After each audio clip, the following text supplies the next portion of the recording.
seconds. Is this where the damn drumming and the music kicks in? Yeah.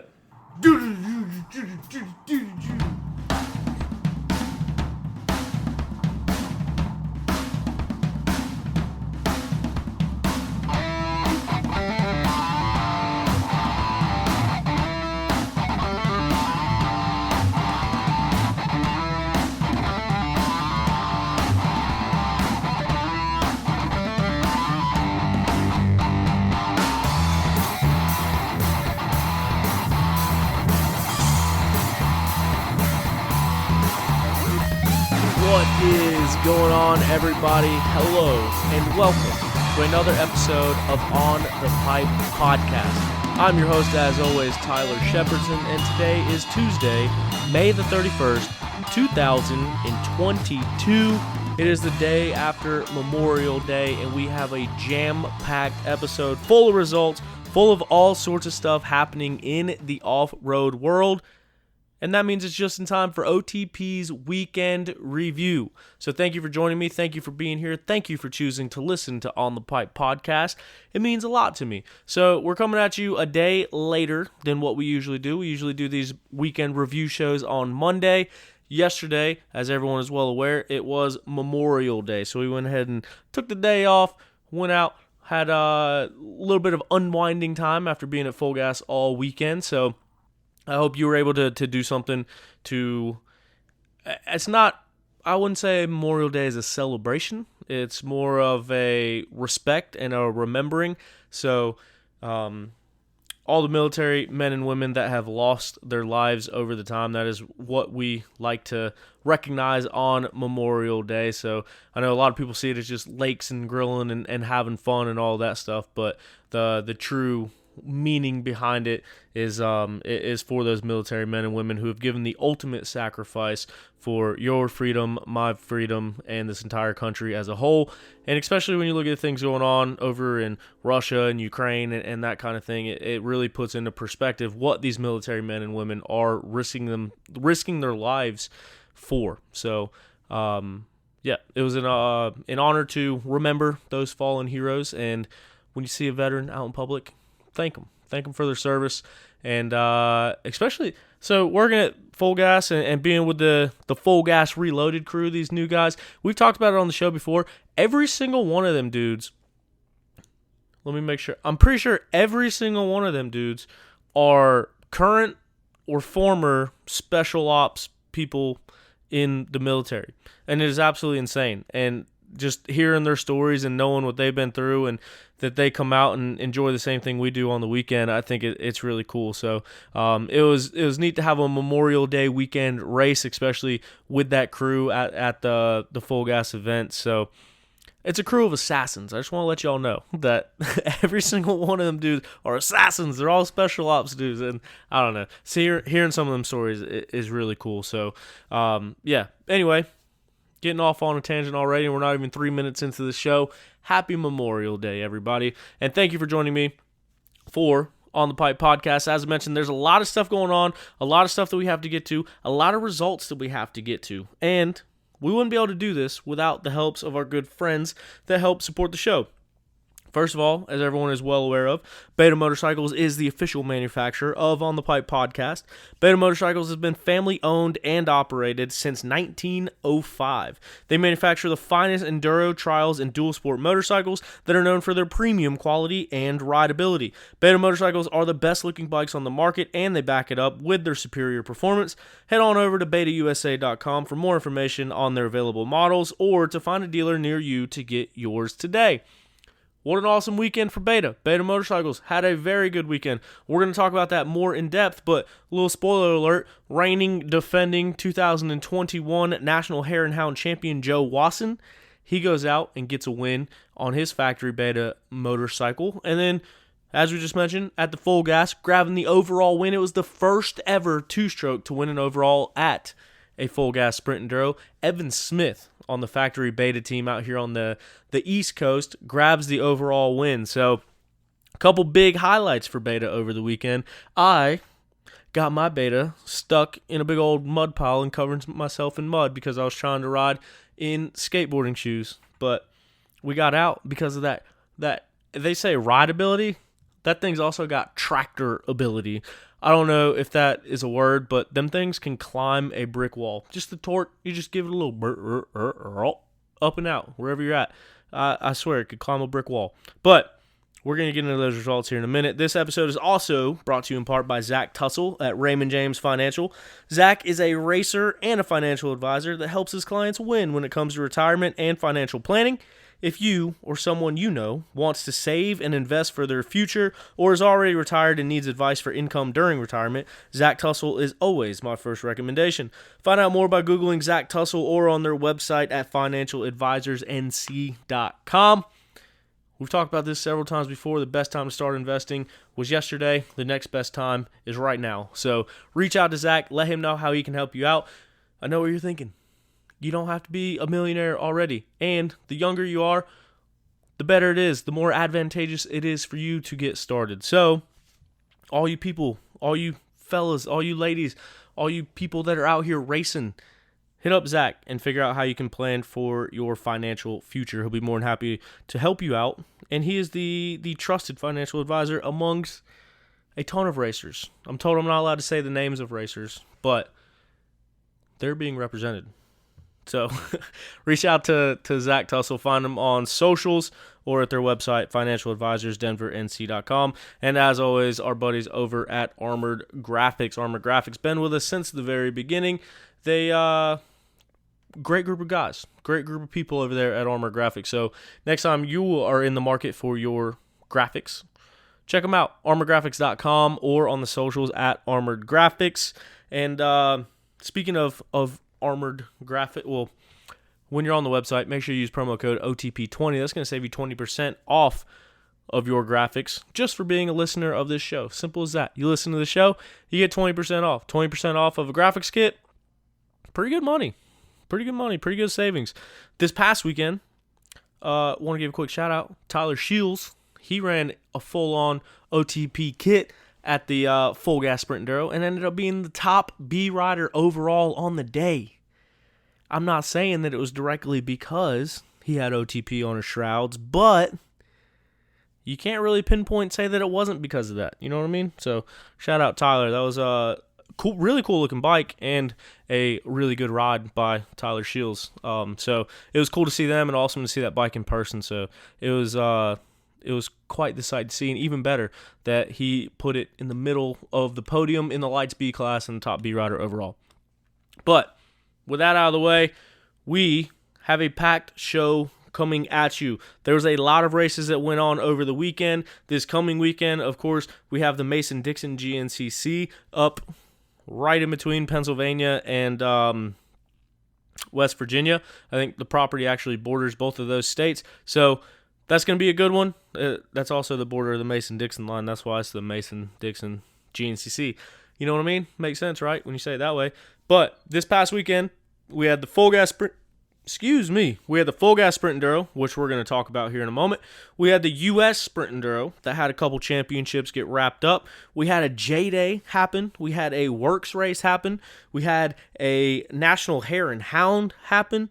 There's a ton of other local series that happened, and there was a Mideast hare scramble that happened. So those are the series that we're going to talk about. Before we get started in that, though, one of the big headlines of the weekend, from my perspective, because it's something that hit a little close to home for me, and speaking of the Mideast series, I think especially if you've raced the Mideast, then you know Tyler Palmer.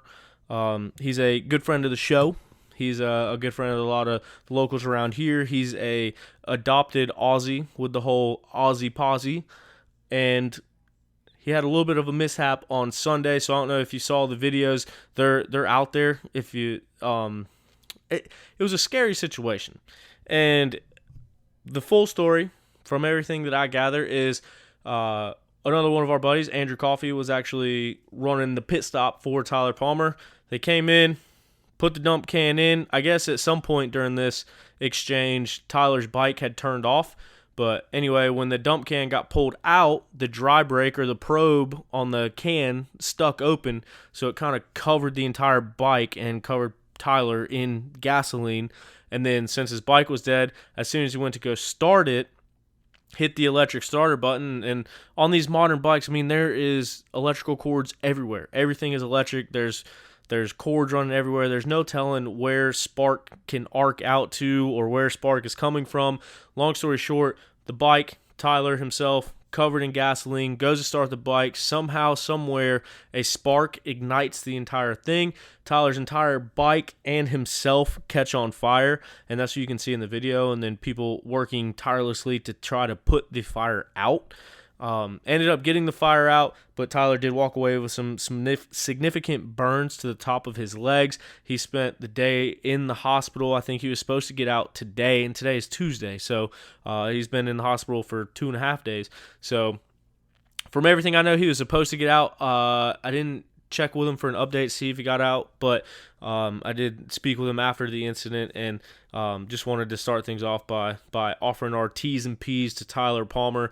I know that's got to be in a very scary situation for Tyler, for Andrew Coffey that was helping him out, and for everyone involved and everyone as racers involved. But yeah, just want to start things off with a get well soon to old skinny Tyler Palmer. So we're going to run through the results. We'll go ahead and get that out of the way first. We'll go through the results of all these different series, and then we'll touch on some of the bigger headlines as we go.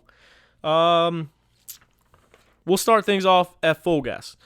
We got a lot to talk about with a lot of the different ones, but starting at Full Gas. Full Gas is where I was. I was on the microphone. I was out taking videos. I was out taking pictures. A little bit of everything at the Full Gas Sprint Enduros, and dang it, I picked the wrong time to say this, but Up to Something season is not over yet, but I can't talk about it yet, so I kind of tried to avoid it last week, got called out by a few people, so just quick update, Up to Something season isn't completely over, but things changed, but changed for the better. It's exciting. Can't wait to let you know what's going on. Rewinding back to the Full Gas Sprint Enduros, taking the overall win. As we mentioned, it was and I didn't realize this at the time, or else I would have said something about it, but I made the post of the reels, and I made the post of the results and all that stuff for the Full Gas page, and it was at that time that I realized, hey, I think this was the first time a two-stroke ever won the Full Gas Sprint Enduro series overall. And so I went back and looked, and I feel pretty confident, 99% sure, and that post has been up for an entire day and no one has called me out on it, said no. So I feel even more confident that Evan Smith became the first person to ever win the overall on a two-stroke at a Sprint Enduro in general. Because Full Gas was the first, Full Gas was the original, Full Gas has been around 6 years, 7 years, 8 years, bunch. Yeah, anyway, so that was awesome, and he did it on a beta. So cool to see Evan gelling with that bike. Evan has won overalls on the day before, and that's what I was trying to tell people or explaining, like the good old days of Full Gas is Evan's been out there. He's won overall days against the big dogs, against the big names, the former champions of the Full Gas series. So now he is sitting himself in a very, very good spot to win that Full Gas championship.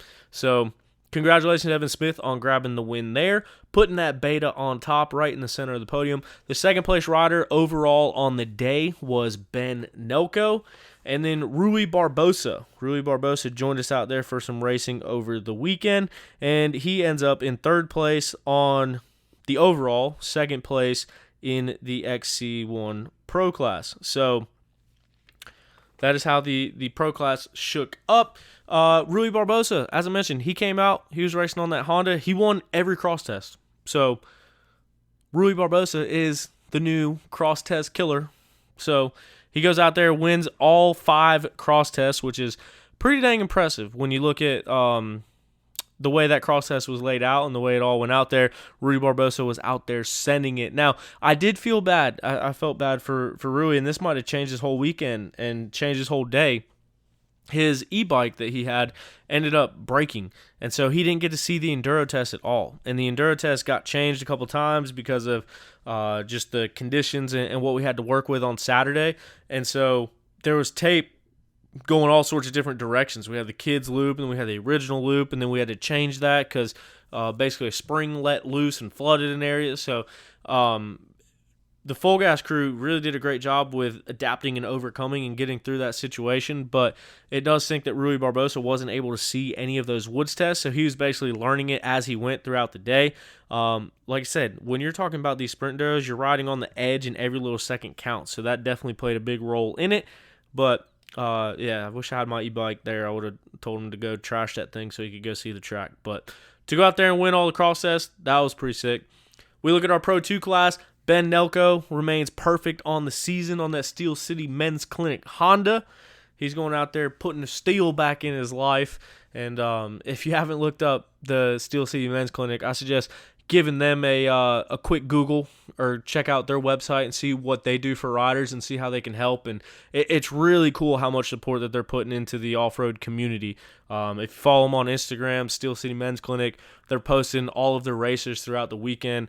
We had 2 Steel City Men's Clinic riders on the podium. Ben Nelko grabbing the win, and then Mike McLean getting 3rd place. And then several other still racing in the track as well, and then racing at all sorts of different local series too. So it's really cool how much they're helping riders on the track, off the track, and everything. So I encourage you, maybe look them up, do some research, and see if they could maybe help you on the bike, off the bike, anything like that. But yeah, Ben Nelko grabs the win there. He remains perfect on the season. He's won every single one of them, and as I mentioned, 2nd place overall. And then Steven Nicholas goes out there and gets 2nd place in that Pro 2 class. Steve was ripping as well. And then, as we mentioned, Mike McLean goes out and rounds out the XC2 or Pro 2 podium. We look at our Pro-Am class. Joining us out, so Chase Landers is on the Magna 1 Motorsports team. Chase's dad, Chris, owns the Magna 1 Motorsports team. So the first time I met them was at a school visit for GNCC. When I was working for GNCC, I went around to the on-track program and got to talk to like whole elementary schools full of kids and introduce them to riders, and we always had riders come up, and it was really cool. But Drew Landers is Chase Landers' older brother, who is a pro quad racer. And then at the time, Chase Landers was racing mini quads and mini bikes and hadn't really picked a path. And then, fast forward, I'm announcing at Full Gas then, and Chase Landers comes out, and he's on mini bikes. And I got to see them and talk with them some more after that. And then Chase Landers has obviously made his full extent into the two-wheeled side of things, and he's doing really good in those A classes at the GNCCs. He comes out, long story short, joins us for another episode of Full Gas Sprint Enduro Racing, and it's been a while since we've seen him out there. Like I said, last time I saw him at a Full Gas, he was on mini bikes, so it was cool to see him out there. And oh, hey, by the way, he went out and won the Pro-Am class, so super pumped to see Chase Landers out front there. Bolton Baroth, he ended up in 2nd place. He put together a really good ride on the weekend as well, but in that Pro-Am class, he ends up in 2nd place. And then Grady Faint, brother of the Gypsy himself, Mac Faint, he goes out and gets 3rd place in that Pro-Am class. Now, Grady Faint did lead most of the day, and from my understanding, I think he got stuck or had some issues in one of the tests, but he ends up holding on to a podium position in the Pro-Am class. Chase Landers wins, Bolton Baroth 2nd, Grady Faint in 3rd. As we look at our women's pro class, Mackenzie Tricker, she takes the win once again and furthers her points lead. She's won all but one race, and that one race she ended up getting 2nd place in, but she goes out and wins this one in quite dominating fashion. And then our 2nd place rider was Jessica Morrison in that pro class, and then Lizzie Perez rounds out the women's pro class podium. Now we look at the U.S. Sprint Enduro. The U.S. Sprint Enduro was also racing over the weekend. It was their penultimate round. They have one more round left, but some championships got wrapped up already. The big news out of the weekend, the giant news out of the weekend, Johnny Gerard is a madman. If you follow us on Instagram, then you saw me share it. I didn't know that Johnny was publicly back on a dirt bike. And then I'm checking U.S. Sprint Enduro times throughout the day on Saturday, and I see Johnny went out and won the first test. Then he won the second test. And then he ended up winning the day. And then he ended up winning the weekend. So, him and Lane Michael split day wins at the U.S. Sprint Enduro. Johnny Gerard won day 1 by 12 seconds. Lane Michael won day 2 by 6 seconds.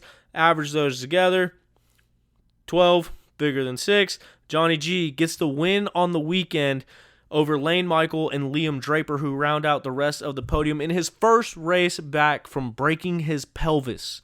At Big Buck, the season opener at GNCC, he broke his pelvis. That sidelined him for a while. It wasn't 2 races later, and he was already out there on an e-bike, checking things out once again, hanging out. And now he's back on a motorcycle, back on a dirt bike, and back in the win column as he goes out and grabs the overall win on the weekend at the U.S. Sprint Enduro. I think that's awesome. Reigning, defending series champion Lane Michael, as we mentioned, he wins day 2. But he gets second place overall on the weekend. He's got that big old number 1 plate, and that championship is going to come down to the wire next week, I do believe. I had a note in here somewhere for it.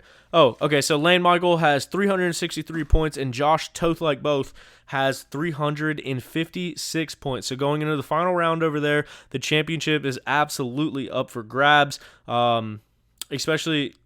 I'm not sure how the scoring system works, but the way it worked at Full Gas when we were 2 days, and I'm assuming the way that it's working for U.S. Sprint Enduro now, since they did everything Full Gas was doing, was that you get scored individually for the day 1 and day 2. So anything can happen as we go into that final weekend of U.S. Sprint Enduro racing. Lane Michael or Josh Toth will likely, I think definitely, one of those two will end up with the championship. Which one it is yet to be determined, but it's certainly one that we'll have our eyes on when they go racing here in, I think, 3 weeks. Looking at our Pro 2 class, Cody Barnes. What a good couple weeks it is to be Cody Barnes. Cody Barnes goes out there and gets the win once again. He is unbeaten in that Pro 2 class on the season, and won 4 tests on day 1 and 3 tests on day 2. If I'm reading my handwriting correctly, but nevertheless, he gets the Pro 2 victory, and he also wraps up the Pro 2 championship. So his first championship as a pro, and he's also coming off of a GNCC victory, his first career GNCC XC2 victory. So Cody Barnes is on fire right now, no doubt, has to be carrying a lot of confidence into the GNCCs this coming weekend. But yeah, big congratulations to Cody Barnes for wrapping up that championship. Gus Reardon, he goes out and gets second place in that Pro 2 class as well. Obviously, young man with a lot of sprint speed. He won 3 tests on day 1 and 4 tests on day 2. So him and Cody kind of swapped between the 2 days. Cody got the better of Gus on Saturday. Gus got the better of Cody on Sunday as far as test victories. But Cody got him on time both days and ends up the winner in that XC2 class. And then Thorne Devlin is your third place rider in the Pro 2 class after suffering a crash on day 1, I do believe. It was either a crash in day 1 or a crash in test 1 on day 2. But test 1 on day 2 was the only test that he completed for the day.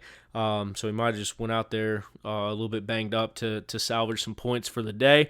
Not sure, but T's and P's out to Thorne Devlin as well. Hope he is on the mend and healing up, and we will see him racing this weekend, hopefully. And then we look at our women's pro class. This one has gone back and forth between Taylor and Corey. So Taylor Jones and Corey Steed, they've been battling each other in every series that they race against each other in, and this weekend was no different. But Taylor Jones takes 11 out of 12 test victories to wrap up the U.S. Sprint Enduro Championship again. So she won that title last year, and this was actually her 6th straight Sprint Enduro Championship. So she won 4 straight Full Gas Championships, and now she's won 2 U.S. Sprint Enduro Championships. Awesome for her. She's got to be stoked on that stat, stoked on that performance. When Taylor first came over here to race full-time, the first 2 years she was here, she won all 3 championships: National Enduro, GNCC, and the Full Gas Sprint Enduro titles. Ever since then, she has not given up a Sprint Enduro title in the women's pro class. So stoked for her. I know she's got to be stoked about number 6 as far as U.S. championships in the Sprint Enduro format are concerned. She's like an 87-time overall women's winner at the ISDE. So I think it's safe to say she does pretty good at that format of racing. So congratulations on Taylor Jones wrapping that title up. Corey Steed coming straight off of Pastrana Land escapade. If you saw the Viper Pit, I think that's what they call it, the Pit Viper Pit, there was a video going around of Corey. I don't know if someone crashed. I don't know what was happening, but it's like a figure eight with a jump going over top of it. And there was somebody like waving to her to slow down. She didn't see it till the last minute, puts on the brakes, already committed at that point, goes off the edge of the landing and basically like front flips over the bike. The bike lands on top of her. She's so gnarly. Ends up getting up. She comes and races this weekend. Just looking at that, has to be a little bit sore. And I don't know if that played into her weekend of riding or not, but she still gets second place on the weekend in that women's pro class. And then Katie Jacobs will round out the U.S. Sprint Enduro women's pro class podium. Now, we look up to the Northeast, the New Englanders, the Rippas. It was JDay. JDay going on up there. Zach Osborne. There's a couple of legends that we saw racing at various points in the East Coast yesterday, and JDay was one of them. Zach Osborne, friend of the show, was on the show a few weeks ago. He goes out and races JDay once again. This time comes out on top. Zach Osborne takes the victory over Justin Coquinos in that number 2 spot, and then Trail Jester's Simon Johnson ends up in 3rd place on the day for JDay overall in that pro class. Now, we're going to go into Mideast. I just mentioned one legend racing. That is Zach Osborne in the JDay series up north. Down here in our neck of the woods at Family Properties, or family-owned property, not their house, but just down the street from his house, Caleb Russell got in the mix, went back out to the Mideast Hare Scrambles, and decided he was going to race. And, I mean, he could ride his dirt bike to this track from his house. And it was at Wellborn Farms. So, obviously, his wife is part of the... I don't know how to explain the whole family tree. It's actually pretty simple. Before Chandler Russell was Chandler Russell, she was Chandler Wellborn. So, the Wellborn Family Farms is the extended family of Caleb Russell now. Obviously, Chandler's whole family and a lot of other racers and riders in that Wellborn family. But nevertheless, they do a Mideast race there. Caleb Russell goes out there, races it, wins it, has a good time, it looks like. But right on his heels, pretty close, Brody Johnson going out there, getting it done, and holding on to that second place position. And then Mike DeLosa will round out the pro class podium down there at the Mideast Hare Scrambles. Whew. All right. After that, we move out west for some racing going on out on the left coast. There was Hare and Hound and WORCS. Now, I don't know how that works. Get it? I saw results from Hare and Hound, and I saw results from WORCS. Now, I thought that was a little confusing, and I swear I looked at it, but I'm wasting time right now, so I can look this up as well, so I don't sound like an idiot, although I might already sound like an idiot. But no, 2 days ago, we're right. So I thought this was super weird, and I still think it's super weird, and I'm gonna talk about how super weird it is. There's a Hare and Hound and a WORCS race. Now, in my mind, me not being a West Coast guy, I'm trying to learn more. That's why I'm dabbling into this whole West Coast scene. But in my mind, that would be like seeing a GNCC and a National Enduro on the same day. And that would never happen because the same pros race all of them. And with all these factories paying all this money to send semi-trucks around all these races, I don't know why there would be 2 major series out west stacked on top of each other, but apparently there was. I don't know if that's normal.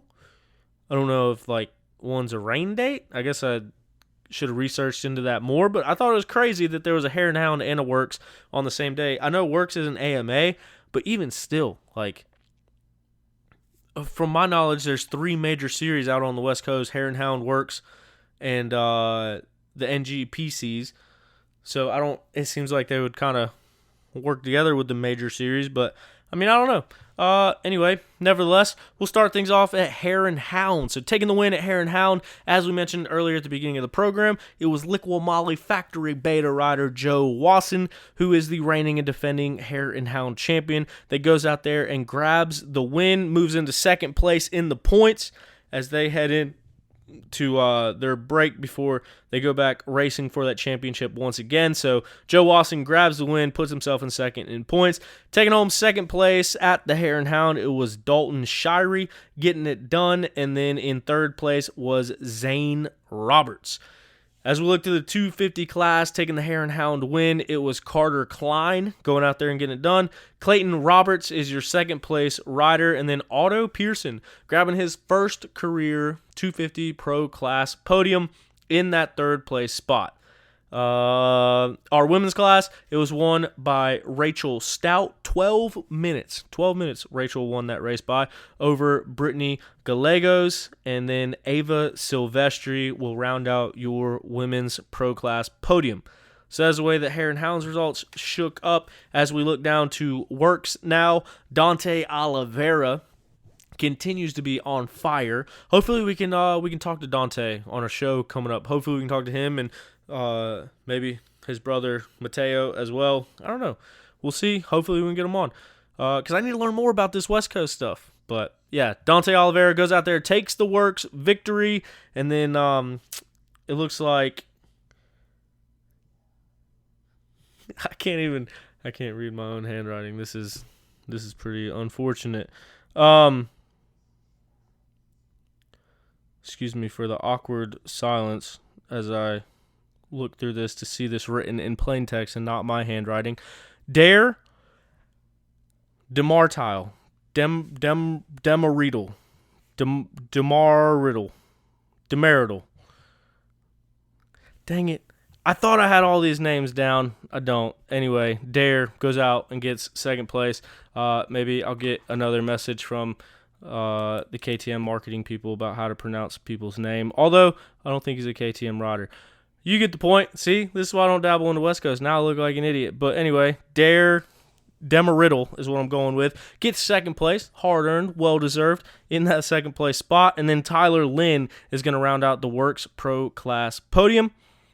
And as we look to our 250 class, taking the win was Mateo Oliveira. So brothers taking the win in the Pro Class and the 250 class. And then Kai ALO takes second place. That was the name I struggled with last time, and that is the one that KTM marketing very politely told me how to pronounce his name. So now I know. And then, so that is the way that it shook out in the 250 class, and taking home third place in that 250 class was Thomas Dunn. Looking at the Pro-Am class for WORCS, they have a Pro-Am class as well. It was Collier Martinez that took the win there. Brandy Richards in second place in the Pro-Am class, and Hayden Flores is third place in that Pro-Am class. Now, I thought it was really cool. Brandy Richards won the women's Pro class, and then she raced the Pro-Am class and got second place in the Pro-Am class. So it was cool to see Brandy Richards do that. She's been bouncing back and forth all over the place. She's been at the last couple GNCCs.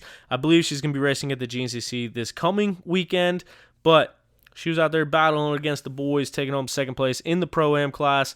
The reigning and defending women's ISDE overall winner, Brandy Richards. So that is the results. That is what happened. That is your weekend review of things around the off-road world and the results, the way that they shook out, minus a few butchered names. I got to learn the West Coast stuff more, but I'm learning. I'm excited to learn, and I'm excited to talk more about West Coast racing and bring it all in a whole, because we are your destination for off-road racing, content and news on the Pipe Podcast. Now, the Sprint Enduros. They go back and forth. They're on the same weekend. Hopefully there can be a resolution to this in the future, but it stinks to see the turnouts. And I didn't know if I was going to talk about this or not, but you look at the turnouts, and I'm sure that neither series is happy with the amount of turnout. It's been pretty good, but it could be better. But I guess what I'm getting at is you look at both of the Sprint Enduro series combined, and there's local Hare Scramble series that are doing more bikes than both of those combined. And so it's kind of led me to ponder what it is about Sprint Enduro racing, because I don't even think it's the fact that they're being split up.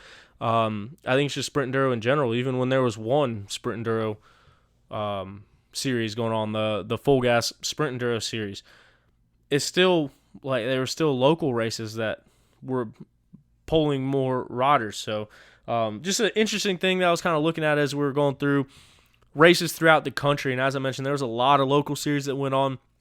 I don't think I can get into the business of talking about every single local series.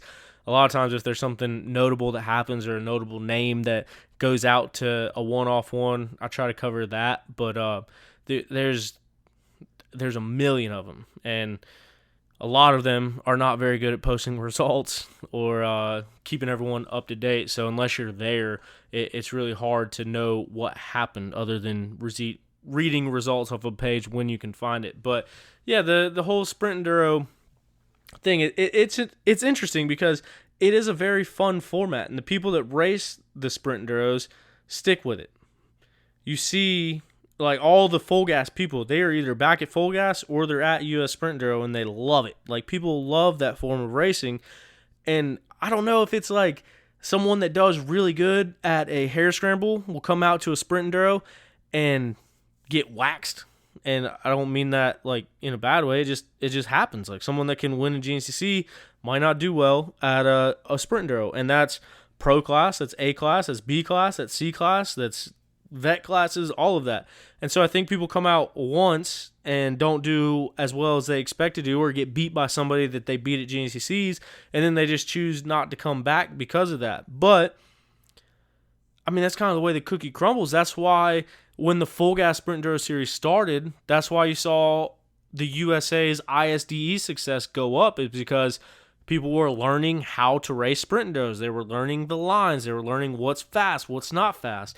And after Hooper created the Full Gas Sprint Enduro series, we instantly saw results on the international scale. We had 2 overall American riders that overall the ISDE, first time in American history. And I think we've had 3 trophy-winning championship teams since then, a couple junior world trophy team wins since then, a women's trophy team win since then, and it just goes to show you that style of racing, that format of racing, it's not something that just happens your first time out there. And just because you're good for 3 hours or 2 hours doesn't mean you're good for 5 minutes in a cross test or in a woods test. And I think it takes some time to develop and learn those things. So as I'm looking at the numbers throughout the 2 series, and it's kind of got into a little bit where you're looking at, all right, what was our turnout? What was their turnout?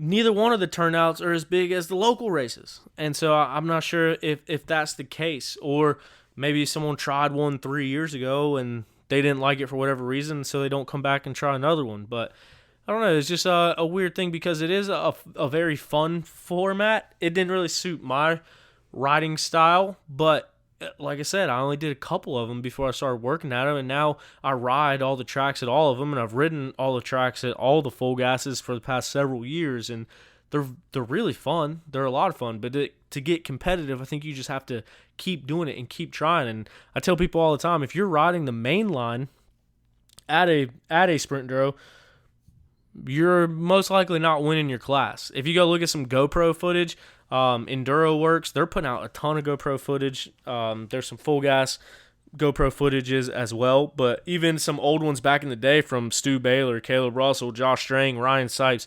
If you go watch the way that they ride those tracks, they don't ride it like a normal track.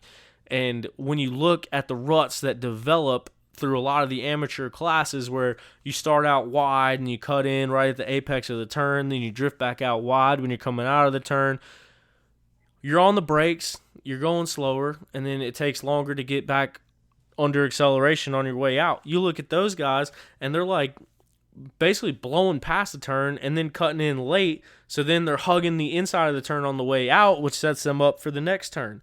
And I think it's like keying in on those little details that is really what separates the people that are doing well at the Sprint Enduros in all classes, like I mentioned, from Pro class down to C class.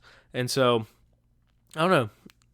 If you have been to a Sprint Enduro and you didn't like it, I'd like to hear what you didn't like or what you would like to see change or anything. So shoot me a DM. Let me know, because it's something I'm legitimately curious about because of that Sprint Enduro format compared to other formats of racing, or looking at all the different Hare Scramble series. It just, I don't know, just a thought that piqued my interest and was wondering about. But with all of that racing that happened over this past weekend, this coming weekend, we got the GNCC. It is on the horizon. 2 more GNCCs until summer break. This one is going to be near the High Point Motocross property. A lot of stuff going on. Still, this weekend, there's only 3 racers in that pro class that have won a race ever. So that means it's open season. It's wide open. Anybody can win. Anybody can have a good day. Anybody can have a bad day.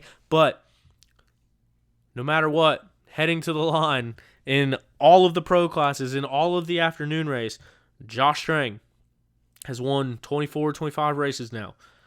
Grant Baylor has won 2 races now. And who am I missing? Ricky Russell has won 1 race. And they are the only people that will be on the track that have won a race before. That means it is open season for anybody to throw their hand into the mix. Will Jordan Ashburn get the first win of his career? Will Josh Strang capitalize on exactly where he left off at and go grab the win again? Will Ricky Russell get his second win? He got second place at the Penton. Can he get his second win of his career this weekend? Can Josh Toth put it all together? This is a area that he came very close to getting his first win at. So he can come out there and win. Trevor Bollinger, if he gets a good start, puts the race together, he could very well win this race. Grant Baylor could get back in the win column.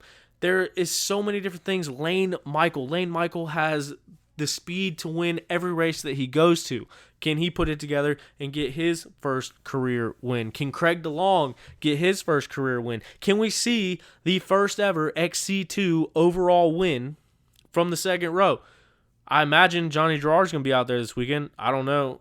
I feel like if he went to the Sprint Enduro and it was hurting and he didn't do well, then he'd probably wait it out. He's been pretty steady saying all along that he was going to race at Snowshoe, but you got to think, if you go to a Sprint Enduro and you win the damn thing, I imagine that he's going to be racing this weekend. That is not confirmed.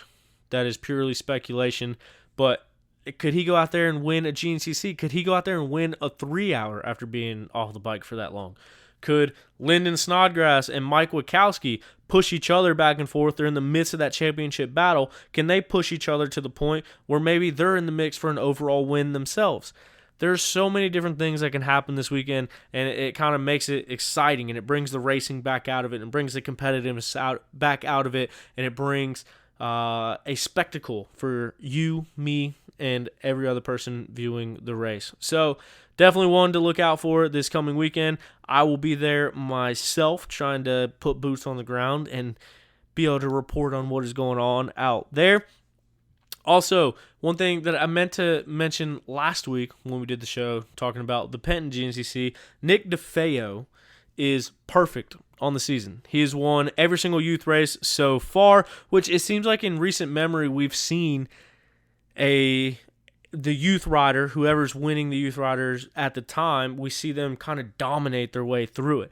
And this is no different than that. Nick DeFeo has been dominating his way through this season. He has gone perfect on the year. He raced in Mideast, won that race too. So Nick DeFeo is absolutely ripping. Will he be able to keep his momentum going up, stay perfect through this weekend, stay perfect through Snowshoe into the summer break? I believe that would mean he would wrap up the title at Snowshoe. So then does he move up, or does he stay on and win out through the rest of the season? But yeah, nevertheless, I wanted to point that out because Nick DeFeo has absolutely been ripping. Someone commented that on one of my one of my posts on OTP, and they're absolutely right because Nick DeFeo deserves all the credit in the world. So can he remain perfect on this weekend? There's a lot of storylines going into this weekend. As we know, that women's pro class is up in the air. Those girls are battling as hard as they've ever battled. They are pushing each other to all new limits. Taylor Jones is back to being Taylor MF Jones. Corey Steed clicking off wins. Brandy Richards on the podium at the John Penton said she's coming back to this race because she's tired of getting second. She's in the mix. She can always win. Rachel Archer was probably the favorite for the championship. She was my pick for the championship going into this season. She just announced that she has Epstein-Barr virus again from overtraining. Will she be healed up enough to put her name up in the mix? She's still been right there in those podium battles. So, I mean, there's no telling. It's like all the classes. There's all sorts of storylines. That XC3 battle between Zach Hayes and Brody Johnson. You never know which one of those two are going to come out on top. And then you got other people getting in the mix in the XC3 class as well. So, a lot of racing going on this coming weekend. We're going to cover it. We're going to see how it goes. And we're going to bring it to you next Monday for OTP's weekend review, most likely with Stu. So, as always, be a friend, tell a friend. If you enjoy these episodes, let somebody know. Tell them about OTP because we're growing. We're doing big things. And I want to accomplish big things together. So, thank you to each and every single one of you that have listened to this episode. Don't forget to subscribe wherever you're at so that way you can be the first to know when new episodes drop. And thanks for your time. We'll see you at the races.